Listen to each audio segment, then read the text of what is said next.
morning. Welcome to Pot Up with Matthews in the morning from the Crime Prevention Security System Studios, large enough to serve you, small enough to care. John Cornell, Shane Matthews on a Monday edition of the program. Later, after the first break, we'll be joined by former Gator wide receiver coach, now wide receiver coach for the Ohio University Bobcats. Dwayne Dixon will join us. Guy I've been coaching a long time. JC, good morning. Hey there, QB. Yeah, I certainly loved watching Dwayne Dixon play. He's a local guy, Santa Fe High School, and certainly has coached some of the best wide receivers ever to come through the University of Florida and many places for that matter. But he'll be nice to talk to, and it'll be fun to hear what he's got going on. But frankly, QB, with President Trump's guidelines now going through social distancing all the way to April 30th, which is just over a month, it's pretty clear to me that what they're asking people to do is to essentially stay home and binge watch TV. That's what they want you to do. And you can go to the grocery store or do whatever, maybe walk outside around the block. But now it's gotten to the point where they just say, look, you just got to stay at the house. You just got to stay at the house and binge watch and try to get as much content in as you can. I don't know of any other way to put it. Because with the way things are going, the St. Johns County, which is where I'm at least until the middle of the week, says that, they kept the beaches open. So people were out on the beach over the weekend, and it wasn't that crowded at all, frankly, but maybe there were some spots closer to Duval County. Well, it turns out that somebody in a high rise in Duval County took a picture of the separation between St. Johns County and Duval County and showed the numbers of people that were on the beach in St. Johns County compared to the total isolation on the beach in Duval County.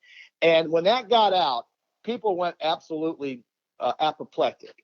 And so with all of the social media and everything that was reported on the news about how St. Johns County is just holding out, to close the beach, while every other beach in the state of Florida, where there's about 900 miles of beach line, maybe more, is closed.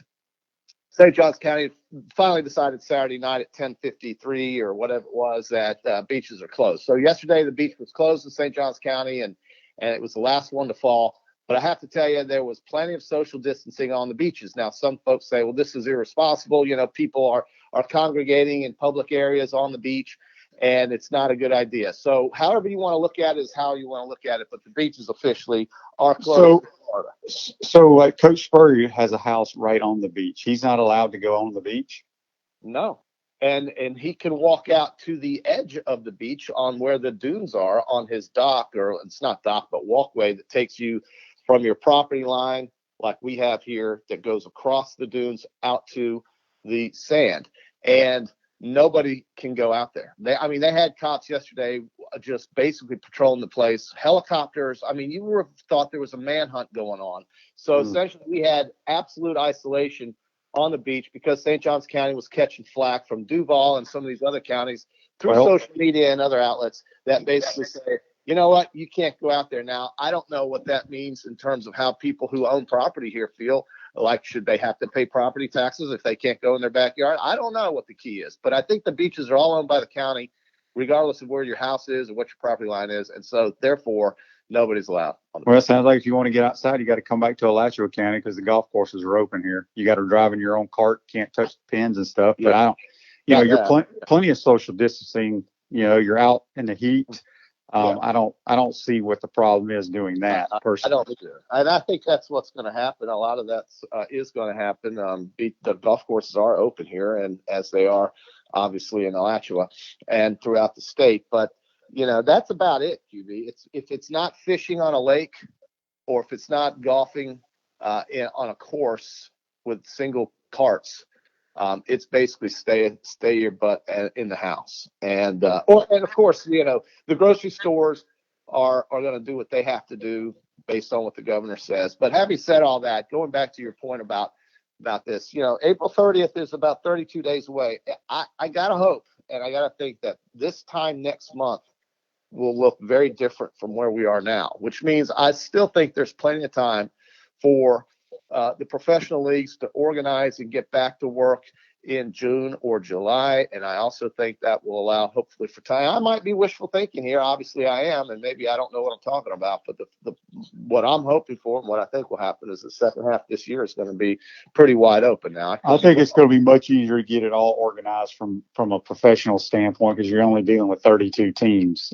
From a collegiate standpoint, you're talking about hundreds and maybe, well, actually thousands of college football teams. So today, you may be aware that the NCAA vote, there's going to be an NCAA vote on adding an extra year of eligibility for everybody, all athletes, instead of just seniors.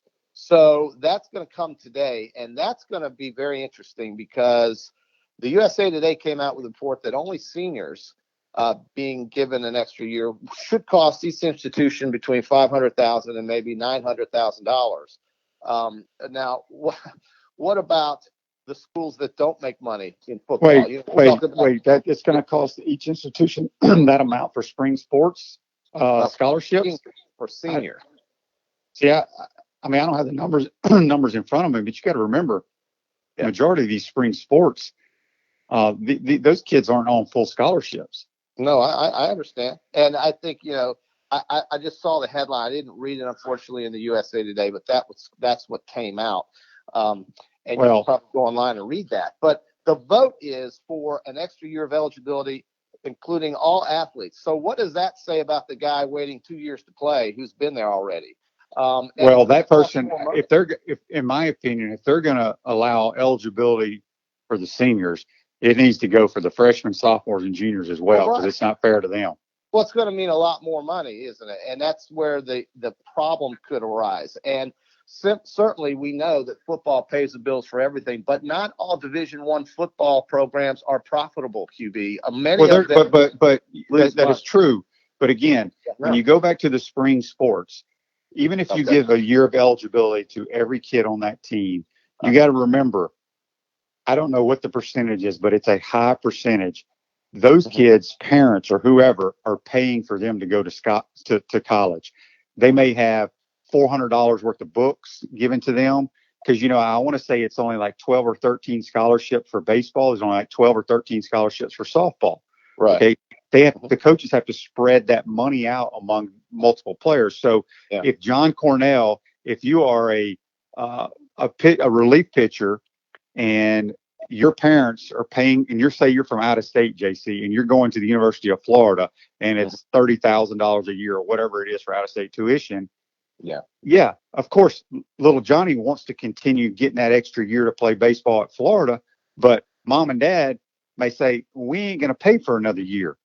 Yeah. You see what I'm saying? Because it's not like football. Every kid, they got 85 scholarships that are fully paid for those players. Right. But and my angle, though, is that those scholarships are fully paid for, but not all those programs are profitable. And therefore, we may see some reductions in many different things that cost a lot of money. And when you add eligibility to athletes who are also juniors and sophomores, whatever it is, it's going to cost so much more money. And so who can come save the day? And the only answer I have is the boosters. I mean, boosters came to save the day in certain schools here in the Southeastern Conference. They basically paid for the LSU football facility. They paid for the Clemson football facility. They paid off Nick Saban's mortgage, for goodness sakes, because they just wanted to. So boosters can come through here and help out, because I guess where I'm going with this is that somebody's going to have to come out from the private sector or outside to help out. Now, maybe not. Maybe some of these bigger schools be able to float the boat, but some of these smaller schools, without all the money that TV provides, some of the bigger conferences are going to be struggling seriously, and some of these programs are going to be at risk. Now, having said all this, again, I think that come April 30th, in a month from now, we are going to be in a very different place. I can say that because I hope that to be the case. I don't know that to be the case, but I think that could be the case. So if that's the case, then we're going to hopefully have a different tone to the conversation. And hopefully we'll be able to continue on and press forward throughout the summer. But if not, then I'm really worried about it all. Over the weekend, ESPN showed highlights of Nicaraguan baseball in empty stadiums. They showed hockey played in Russia, between Sweden and Russia, in an arena that was half the size, and no contact was allowed. It was like women's lacrosse. You can't touch anybody. By the way, Russia won 4-3 in a shootout. The MMA had submission underground in some warehouse. Now, I mean, I don't know how you can do any of that MMA stuff, but anyway, it was, everything was remote. So I don't know. I just think the adjustments being made are the best you can do at this point, but it's scary. No, it really is. And, I don't, it blows my mind, where we are right now. But it is what it is. We got to deal with it. I saw somebody, I thought it was hilarious that, when you leave the door open, when you're bringing in the groceries, or you accidentally leave your house door open, how the dog wants to just sprint out. Oh yeah. That's kind of how the human beings are now. When that door opens, they just want to haul butt out of the house. It's going to get worse. It's going to get worse too, or it's going to get more emphatic because, certainly with more of this coming for at least another 32 days, the pent up demand, if you will, to just get out is going to be even greater and greater. But, this is what we have to live with right now. Now, I don't know. I don't know what the keys are to getting this done, but I can tell you, if you'd like a coronavirus vaccine update sponsored by somebody, our coronavirus vaccine update, Johnson & Johnson announced a lead in a vaccine candidate for the COVID-19 strain and plans to begin phase 1 clinical trials by September at the latest. The intention is to have the first batches of vaccine available for emergency use by January, which would be the fastest a vaccine has ever come to market in history. So I don't know if that makes you feel better or not, but that is the basis of what Kirk Herbstreit stated on Friday. And I heard this because he was saying that there is just no chance without a vaccine that college football happens this fall. And that is somewhat shocking because of how far out we are, but that's his take. And that would devastate the fiscal situations of so many schools, and it would certainly affect the other sports dramatically. Yeah, I mean, it'd be interesting to see, how many, if that's the case, if that worst case scenario happens, I'm sure there will be a lot of universities, a lot of colleges around the country that may have to drop sports. Absolutely. That's exactly my point. So I guess, these are all predictions and predications that we can't really look at just yet. I mean, we can think about it, but it's still soon. It's still early. But if that is the case, that college football goes down for 2020, look out, because there's going to be a lot of domino effect after that. No doubt about it. If you want to send us a text on the Titan MR text line, it's 352-353-7465. You can also send us a comment or a question on Facebook Live. We have one here that's brought to you by Pound Hurt, your preferred personal injury attorney. It's from Trey. He says, "Morning, guys. This lockdown got me washing clothes, and get this, I folded them as soon as they came out of the dryer." Well, Trey, congratulations. I mean, that is a tremendous effort there. I basically, with or without sports, I like to wash clothes. I do.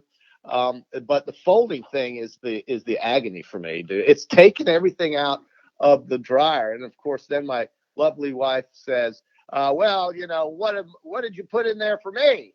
So she just tanks on me, and dunks on me all day with that. So it's a real effort, Trey. I appreciate the effort, really do. Yep, no doubt about it. So, JC, no golf for you over at the beach? I mean, I had a friend who was with me that we both know who loves to play golf, but his wife banned him because she did not feel it was proper social distancing. So he caved. He said it wasn't worth a fight. There's plenty of social distancing with you guys playing. One's way right, one's way left in the woods.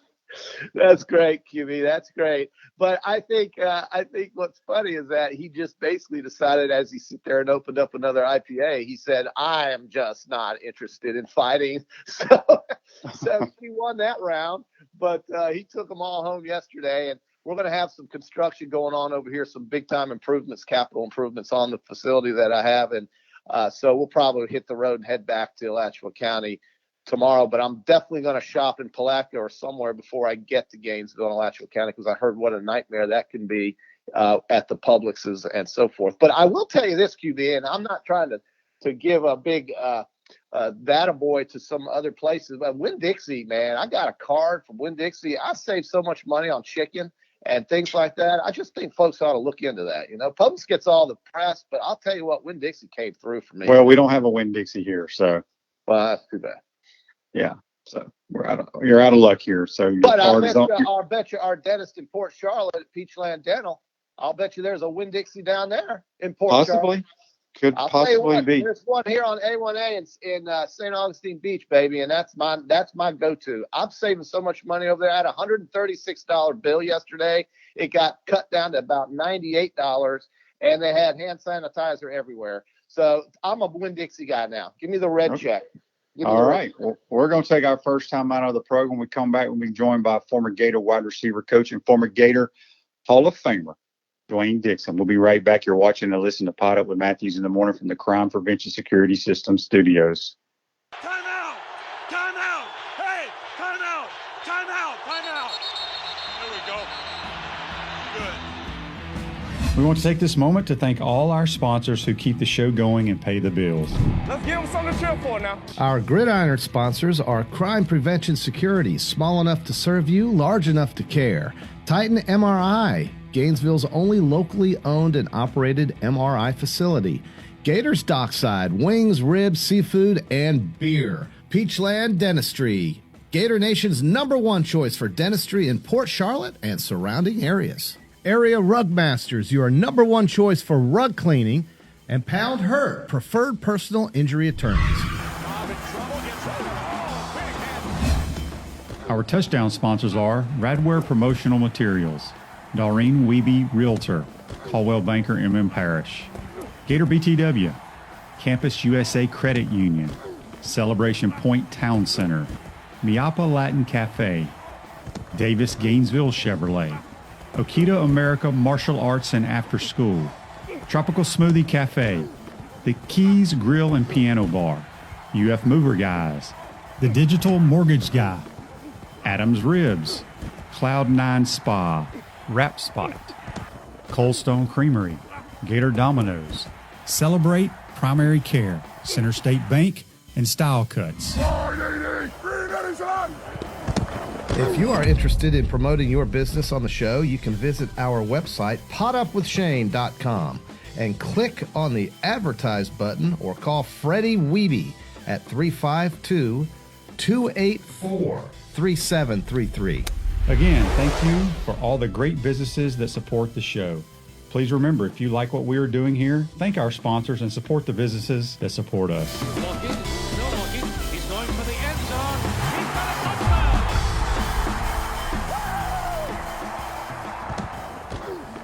Welcome back to Pot Up with Matthews in the Morning from the Crime Prevention Security System studios, large enough to serve you, small enough to care. Hey, folks, at Center State Bank, we put business first. We are the largest community bank in the state of Florida and understand that small businesses need a community business partner that they can rely on. Center State has 5 convenient Alachua County locations to serve you better. To learn more, visit centerstatebank.com. Center State Bank, member FDIC. Shane Matthews, John Cornell on a Monday morning. We're going to go now to the Titan MRI hotline, and we're joined by former Gator wide receiver coach, UF Hall of Famer, Arena Football Hall of Famer, my man, Double D, Dwayne Dixon. Coach Dixon, how you doing, my man? Good, man. I can't complain. I'm just doing the best I can with all the travesty going on right now, and just making the most of the opportunities I got right now with my wife and getting work done at home. So, Coach, right now you're coaching for the Ohio Bobcats. Are you sitting at home doing your social distancing in Ohio, or are you somewhere else? I'm home doing my social distancing at in Ohio. So, yeah, this is a little bit of a home for me now since I was 15 years there in Florida and 2 years at NC State, and now 14 years going on here at Ohio. Wow. Well, let's go back. You're a local kid here in the Gainesville area, went to Santa Fe High School, and then decided to play for Charlie Pell. Did you grow up always wanting to be a Gator? Well, I've always felt like, that was a place for me. My mom worked there at the SAE house there, and she did the Alpha Delta Pi, and so I was able to, know that place a little bit better than any other place. So yeah, is the answer. JC? Well, Coach Dixon, John Cornell here, and I certainly can recall some of the things that you were able to accomplish as a Florida Gator coach and player, but talk to me a little bit about some of the players that you coached that bring the biggest smiles to your face and were really special players in Florida that you really enjoyed coaching, and how they compare to some of the other players outside the University of Florida that you've been around. Oh my goodness. Well, go with some of the big ones, just the big ones. The big ones, I would have to go with Ike Hilliard, since he was, the highest pick I've ever had in the NFL draft. And those guys were a lot of fun. Every time I call Ike Hilliard on the phone while we were recruiting him, and mind you, I don't remember seeing him be a receiver. He was basically a running back, and I think related to Dalton Hilliard at LSU. And every time we called him, he was outside doing something. And to me, he showed a love for the game and showed the resilience to keep moving when he's tackled, and when he's coming up to make tackles on a defensive position. All those things, he was one of those well-rounded players that really didn't play receiver. Or Riedel Anthony. Now, mind you, I bring those two together because what I remember most about both of those guys, Riedel was a very smart kid that he don't mind talking noise to you and telling you what he's going to do before he does it. Yeah. No, he had a great personality. I'll never forget that about him. Yeah, he was one of those guys that were really smart and could execute all types of routes and get himself open. And he loved to entertain the crowd after he scores. And he was one that we had to reel in a little bit every now and then. And I think we were some of the examples on what not to do in celebrations back in the day. Now, mind you, both of those guys, the reason I talk about those two together is because I think, since the league came together in the NFL, I think they're the first juniors ever to be first rounders from the same team. Mm-hmm. And I think that's one of the accomplishments there is, we were able to get them ready for the next level at an early age, and that meant a lot. I mean, that year that they came in, there was about 6 other guys that came in. Yeah. And so we were very fortunate to have some guys there, and Chris Doran comes to mind, walk-on guy that should have been a scholarship guy, but he was an excellent basketball player, and he's one of those guys that when I go recruiting now, I always look for guys that, love competing at anything he does, basketball, football, baseball, and I'm always looking for one of those type of guys. Jaquez Green, he was one of those guys that really made a difference. He was one of those guys I went to recruit another guy, Marcus Robinson. Yeah. And Marcus Robinson went over the middle and kind of hesitated, and I was like, okay, I like Jaquez a little bit better. And so we ended up bringing him in, and he was an asset to our program as well. Willie Jackson, a guy that loved competing. Wasn't sure how fast he was. He had long strides, but he loved competing in everything. He was one of the few guys that ever played for us, played basketball with our basketball team and with our football team. And one day he dropped too many balls, and I made him stay out. I think he dropped 4 balls in a practice, and I wasn't pleased with it. And I had him, after the drop, I would always have guys catch 100 balls for every drop. And so Willie would make it fun for him. So he's going to try to throw my arm out. So we get up he keeps dropping the ball, and we ended up catching 900 balls in a day. And so on that last 100, though, we were nose to nose. He could smell my breath, and I could smell his. And I said, if you drop another one, he gets to 99 and drops it. Oh, And yes, yeah, on purpose. Yeah. And so, we would have fun times like that. So, those guys come to mind. Coach, when you look at your receipt, I mean, as you mentioned in your tenure here, your 12 years with Coach Spur, y'all had so many great ones. Can you, I mean, I'm not trying to put you on the spot here, but when you think about some of the teams that y'all had, I mean, obviously in the 95, 96, when you had Doring, McGriff, Kwesi Green, Riedel, and Ike, that was a tremendous group. But then once those guys left, you had the Travis Taylors, the Daryl Jacksons, and then you had Riche, Jabbar Gaffney, Taylor Jacobs. Was there one group that you enjoyed working with the most, or was it just they were all so good you just enjoyed them all? Well, the way we were able to work it was they all had tremendous talents that were different that we could bring and highlight. And the thing that we've always liked doing is spreading the ball around where defenders cannot say, well, hey, they're going to throw to this guy or that guy. But, group-wise, I just love coaching individual guys that knew how to play as a team. And that was one of the fun things I enjoyed with those guys. You mentioned a lot of guys. I mean, Jack Jackson, Harrison Houston. I mean, golly. I mean, there's so many. Alonzo Sullivan. It was guys that just love competing is what guys that I enjoyed having. Make an impression on. Travis McGriff, when all those guys left,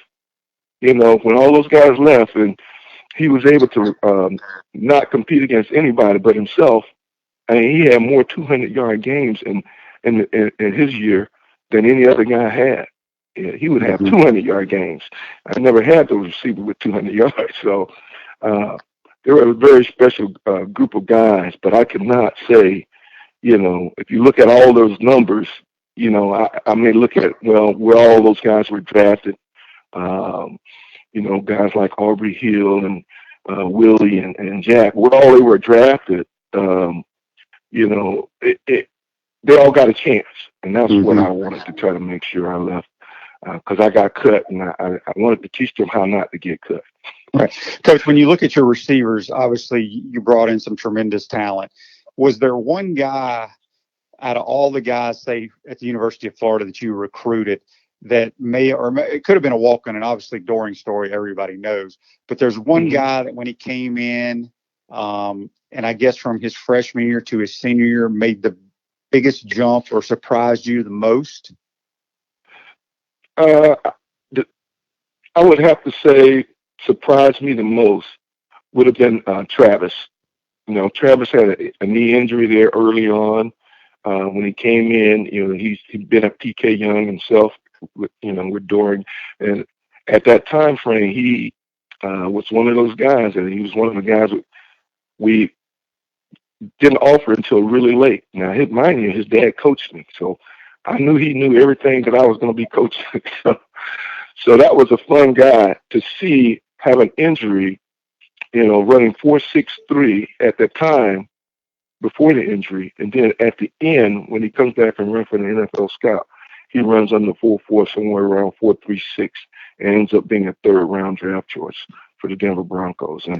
And to me, when you look at that is phenomenal. Dwayne, you played from 80 to 83, Charlie Pell's years, and you had I can't recall who your quarterback was. That Kerwin? Was it Kerwin? No, it wasn't. No, who was your quarterback? Wayne Peace at the Wayne time. Peace. Wayne Peace was my guy. So you became, I guess, an all SEC type of player with less than 1,000 yards receiving, and yet there you were.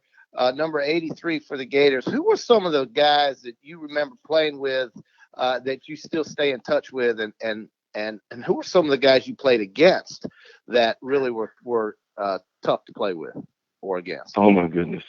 Well, the guys that I played with, Neil Anderson, naturally that group of guys that back in the 80s we were blocking quite often, so I never really got to get over 1,000 yards, but. Neil Anderson and John L. Williams and James Jones and, Gary Rowe and, Philly Hodge, all those guys I still keep in contact with, Vito McKeever, guys like that.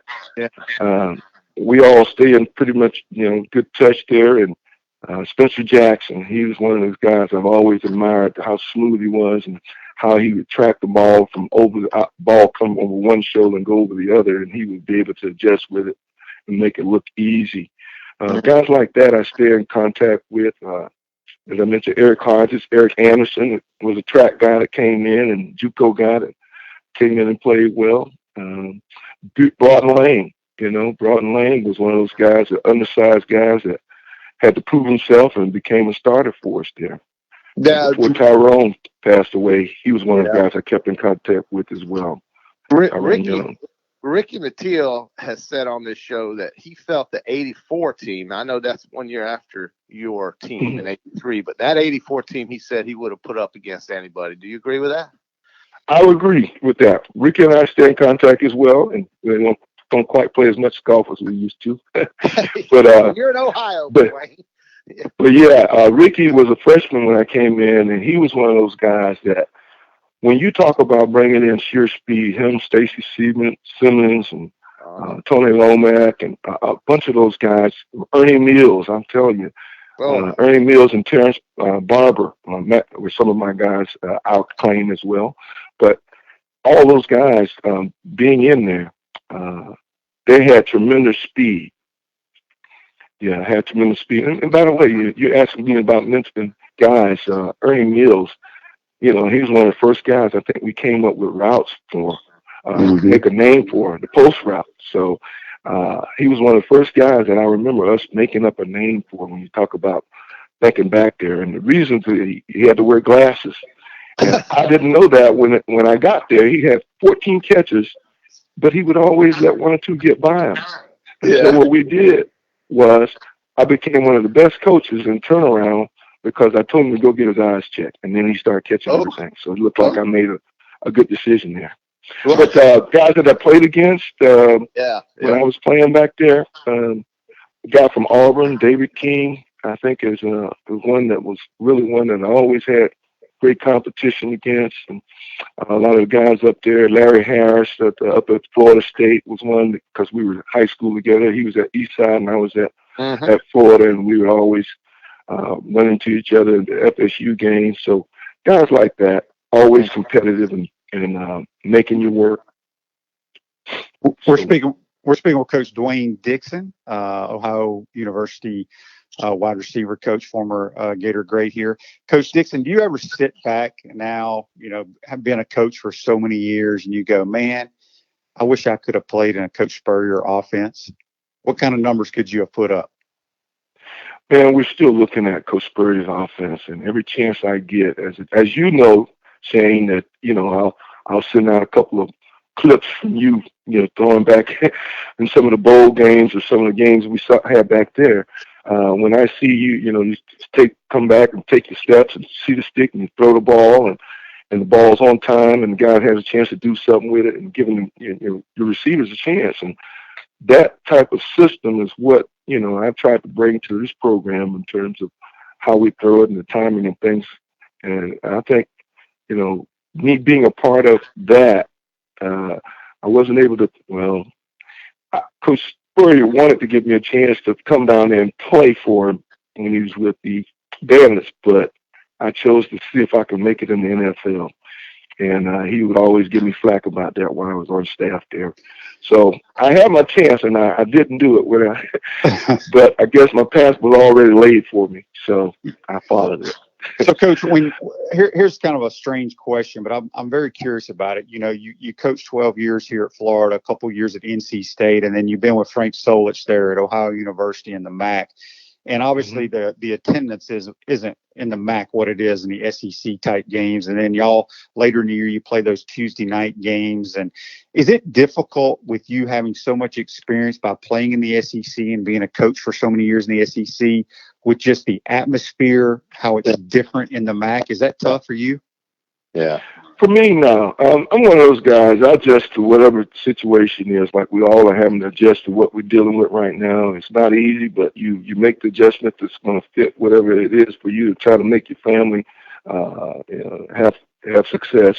And for me, I've never got caught up. I've always had the attitude that, hey, wherever I am, I'm gonna make it big time no matter where I am, because I only got one speed, and that's playing it and doing it the way that I know how to do it with full speed, and move to the next thing, because I don't get caught up in how much, the crowds. I enjoy having the crowds there. It was loud and made a difference. We played Tennessee, we played Georgia. You couldn't even hear plays called. As a matter of fact, just talking about that was one of the reasons you see all these people with all these cards and stuff on the sidelines. Yeah. Well, I had to come up. It was so loud that I had to come up with a way to tell a guy to come off the field. So, I would see defensive guys using these cards to tell them what personnels are going. I say, you know what? I'm going to change the colors on some of those cards. Red would be for the running back, black would be for the fullback, and yellow would be for the tight end, and green would be for the X, but they have their numbers on them. So when they saw those cards, I couldn't yell or tell them to come out of the game because we weren't using the system. So I would flash a card just so that, hey, really, you got to come out the game. You see 15 green, okay, I'm coming out, and somebody else is coming in. So, because Coach Spurrier would throw off his helmet, and I'm trying my best to throw off his headsets and calling plays. I'm trying to figure out what personnel, boy. So that's why you saw me in so many TV shots, because I was trying to listen to the play and know exactly what formation we were in so that I could know what personnel to get out there. So that was a lot of fun when you talk about crowds. But here, I'm able to yell out whatever I need to yell. If a guy's, hey, line up wrong, hey, I can yell out the formation, so a guy could hear it. And sometimes I think my voice is that gives me an advantage, because they can hear me and they know my lingo when I'm trying to tell them something, and our quarterback hears it, and we all get on the same page a little easier. Coach Dixon, we got a text here on the Titan MR text line for you. It's from Chris, and it's kind of I'm going to read what he texts, but I got a question behind it. He says, Coach, I was a huge fan of yours when you played for the Detroit Tribe in the Arena League. How did you enjoy that? And before you answer that, am I crazy, Coach? But I remember that during our summer practices, fall camp, correct me if I'm wrong, wouldn't you come to the morning practices, coach them up, and then fly and play your arena game? Or am I dreaming that? No, you didn't dream that. I really didn't tell the players what I was doing. That's why I was always lining up out there against them and running routes for them when they, somebody doesn't sub like they're supposed to. I go run a route for them. So any chance I got to do that, that was keeping me in shape, and so I could go play and be. And then I'd come back on the weekend. It's like, Coach, did I see you playing an arena football game? I said, well, maybe not, man. I got some brothers. And so I would always play with them like that. But yeah, I was doing, Coach Spurrier was, as long as we were winning championships, and I think I was on my third or fourth championship playing for him. And then Coach was, they'd come watch him if it was on a weekend or something like that. And it was a lot of fun back then.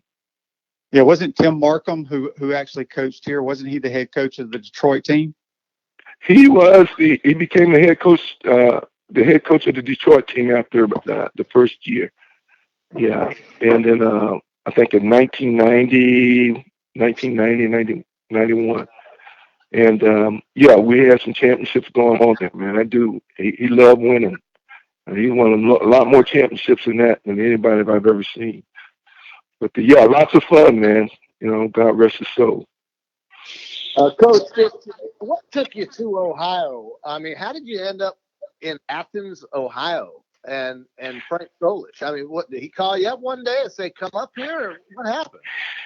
Well, again, with the arena ball story, I actually Jimmy Burroughs was a coach in that league with Iowa Barnstormers, and he knew who I was, and he knew what system I came out of, and we've been running the ball up here in the mat prior to me coming to Ohio. And I actually had after I left NC State, had taken a job. I didn't get a job until like June 12th. You know, if you get, you know, with our system there, when we changed coaches and Irvin came in, I had to wait a little bit. And then I ended up getting with NC State. And then after I left NC State, um, it took a while before I could get another gig. I'd never done interviews, so I wanted to go interview with the Raiders, interview with the Browns.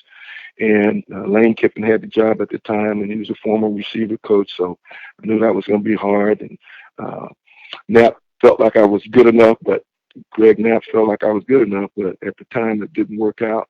And so as I'm going through that process to really learn how to go through an interview, because Coach Spurrier never really, he gave me 4 questions, and I answered them, and they all hit pretty close to what he wanted. So he told me I had a job. So that was my interview. Yeah. And so I've never gone through that process of being on the board and all those things. But how I got here is we played Frank Solich in 1995, I think, and they beat us pretty good there, and we got a chance to meet some of those coaches. And I knew what they were all about. You know, you don't have to dog curse the players out to get them to respond to what you want them to do and all those type of things. And coming under Tom Osborne, he had gotten a job here the year before I came.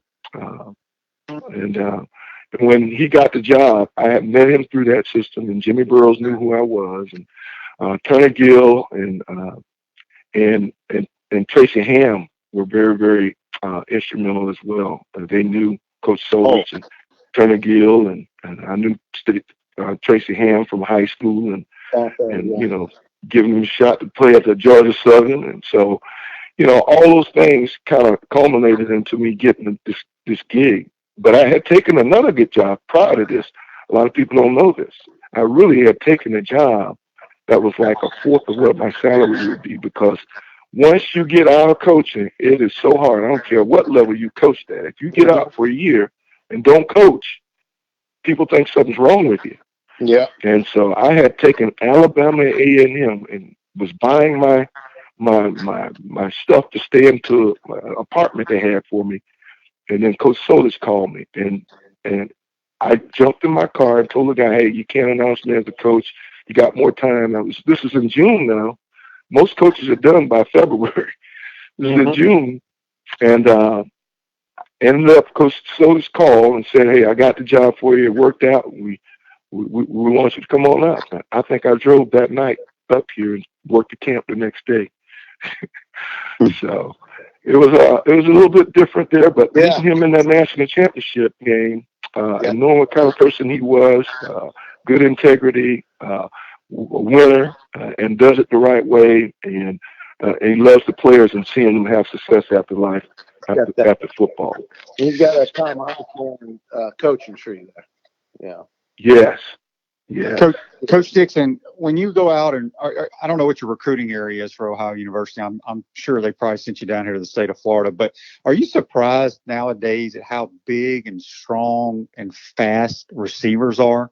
I mean, you know, I think back to my college days of most of my receivers. I mean, Willie was my biggest receiver, and he's only like 6'1", 6'2". Nowadays, these guys are 6'3", 6'4", 220. Has it surprised you how big they're getting? That is the first guy I saw like that was David Boston, and we were recruiting him. Now, mind you, we recruited Randy as well, Randy Moss. But at the same time, you know, Randy was, you know, body type was a basketball type body. It wasn't that huge, looked like a linebacker type bodies now that I'm seeing. No, it's totally different now. The training, these personal trainers are, I guess they're earning their money nowadays. I mean, Julio Jones reminds me of the first one. I do remember David Boston. Was he at Ohio State? Is that where he played? Yeah, and then he got in trouble for some other stuff underneath the little enhancement stuff. So Julio was. But these guys aren't doing that nowadays. I mean, they're just training year round. Yeah. Oh, we got a text here for you, Coach Dixon, on the Titan MRI text line. It comes from Joe. He wants to know, you coached with the HBC and Ron Zook as a Gator coach. What are the differences between them? The differences? Yes. Well, I would say there's the intensity is a little bit different. Coach is a little bit more, hey, let's go out and do whatever. And but Ryan was more of a in your face. We need the players to play at a certain level, or I got to put somebody else, or whatever it is.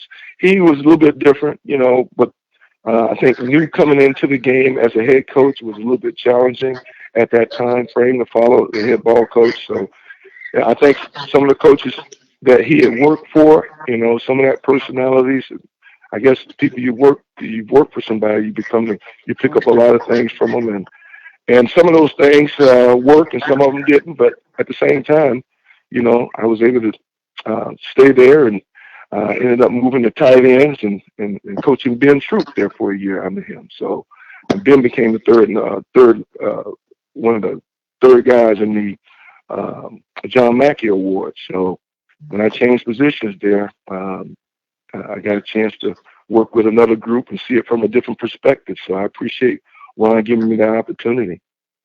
Coach, last thing for you, we appreciate your time today.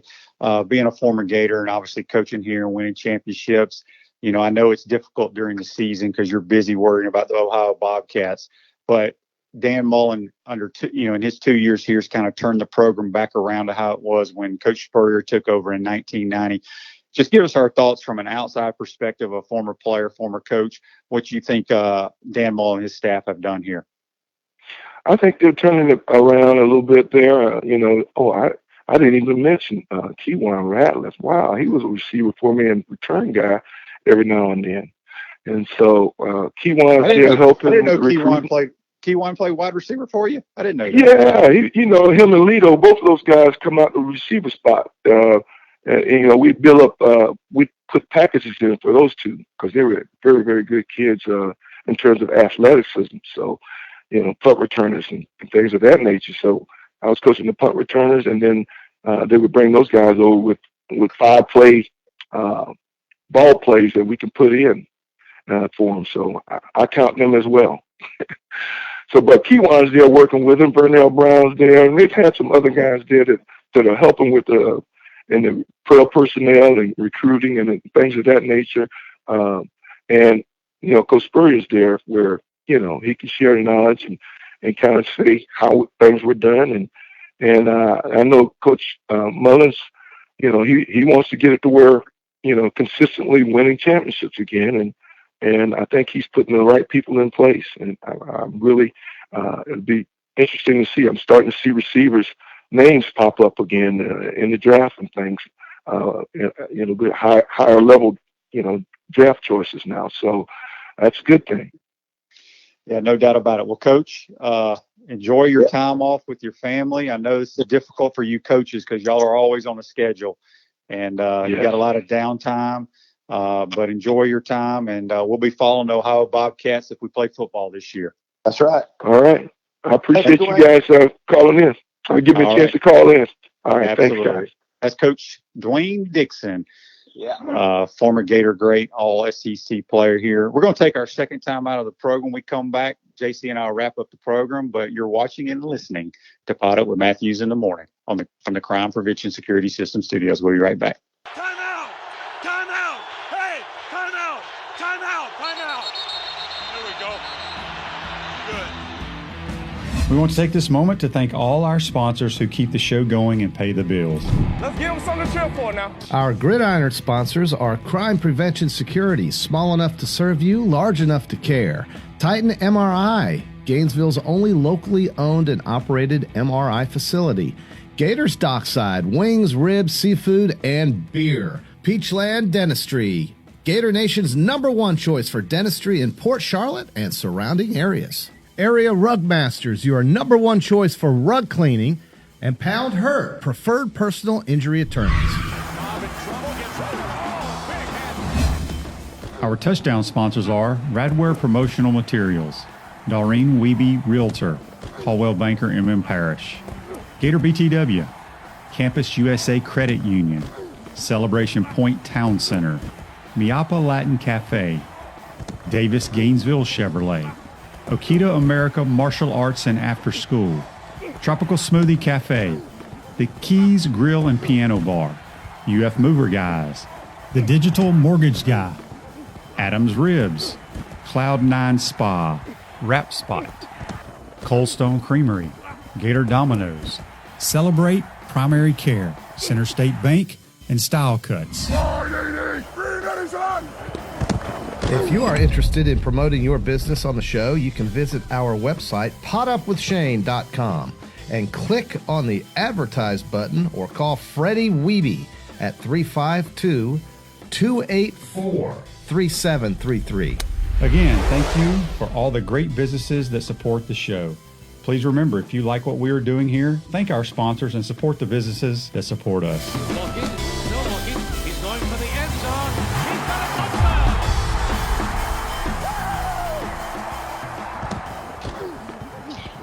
Welcome back to Pot Up with Matthews in the Morning from the Crime Prevention Security System Studios, large enough to serve you, small enough to care. Hey, folks, Celebration Point's where the Gators come to celebrate with premium brands like Bass Pro Shop, Palmetto, Moon, Skechers, Starbucks, The Keys Grill and Piano Bar, Select Shades, Regal Cinemas, and coming soon, the HBC's new restaurant, Spurrier's Gridiron Grill. We'll see you at Celebration Point where the Gators come to celebrate. We want to thank Coach Dwayne Dixon for joining the program. JC, you got our, it's actually not our play of the day, but this day in sports, which is brought to you by Area Rug Masters. Receive a BOGO rug cleaning when you mention the code Shane or JC. Call them at 352-448-5999. What you got? All right, so on March 30th, 1992, the Chicago Cubs signed Sammy Sosa in a trade with the crosstown rival Chicago White Sox, who got George Bell. And since Sammy Sosa joined the Cubs, he then proceeded to hit 545 home runs. And, of course, the controversy for the steroid era. But 545 home runs with the Cubs, and they traded for him from the White Sox on this date in 1992. Good stuff. It's hard to believe that when I say anything in the 90s, it seems that long ago when you count the years. But to me, the 90s don't seem that long ago, but I guess they were. Well, I mean, if you think about it, if we have a football season this year, yeah, you know, Coach Spurrier loves celebrating different teams and stuff. Right. And I can't remember. I think he celebrated the 90 team for something. I don't remember what, but it's going to be 30 years. Yeah. Since he coached that 90 team. Yeah. And yeah, there's a special place in his heart for that 90 team, you know, unbeaten in the SEC and certainly, you know, unjustifiably taken away the honor of winning that conference, which I thought was a sham. I'll never forget it because I talked to Ernie Mills at practice after that had happened toward the end of the year. And Ernie was crying. I mean, he knew that they were the best team. Everybody knew that Florida was the best team in the conference, and yet they weren't being recognized for that because of some crap that happened way before that. So yeah, we got some Facebook Live guys here for you. Brought to you by Pound Hurt, your preferred personal injury attorneys. Ben says, JC, keep your money in Gainesville. His reminder is there's a Winn-Dixie in Gainesville off of Main Street and Southwest 16th Avenue. Thank you. All right, Ben. You told me there wasn't a Winn-Dixie. Well, I didn't. There used to be one over there on 34th Street that shut down. Hey, Michael, good. Michael says, Coach Dixon, the best wide receiver coach in the nation. Oh, yeah. And then Rick gives you this day in sports. He says, and of course, this has to be for you, JC. And this is brought to you by Pound Hurt, your preferred personal injury attorney. 1916 Stanley Cup Final, Montreal Arena, Westmont, Quebec. Montreal Canadiens beat the Portland Rosebuds 2-1 for a 3-2 series victory. Well, thank you. That you know, now that I know that, I'll be able to get through the rest of the day, Rick. Thank you so much. But I want to go back to Ben shouting out the Winn-Dixie there. You know, that's where I'm going to go. I'm going to go to Winn-Dixie on Tuesday when I roll back into Alachua County in all my glory with fire blazing, and I'm going to shop there so that I don't have to go through the nightmare that I'm hearing about in West Gainesville.